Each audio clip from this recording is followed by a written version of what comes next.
ఈ ఆగంలో ఎందుకు కలిసాడని చెప్పేసి అంటున్నా అంతే. నువ్వు ఇవాళది ఆలోచిస్తున్నావు బావా, నేను రేపటి గురించి ఆలోచిస్తున్నా. నువ్వేమన్నావు పిల్లగాని అనిపించుకున్న తెల్లారి హైదరాబాద్ పోతా అన్నావు కదా.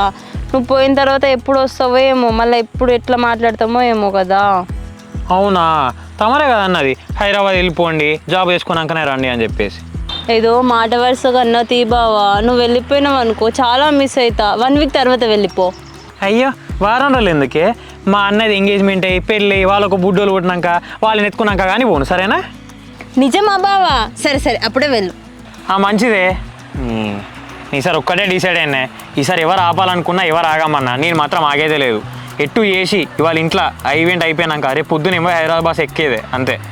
అవునా బావా? అయితే రేపు బస్ స్టాండ్కి నువ్వు ఒక్కనివే రా, నేను కూడా వస్తా. కొద్దిసేపు నీతో టైం స్పెండ్ చేస్తా. నువ్వు ఆరేంజ్ ఎక్స్పెక్టేషన్లు పెట్టుకోకే, అక్కడ మా అన్న వస్తాడు, ఆయన వచ్చి నన్ను బస్సు ఎక్కించినాకనే ఆయన పోతాడు.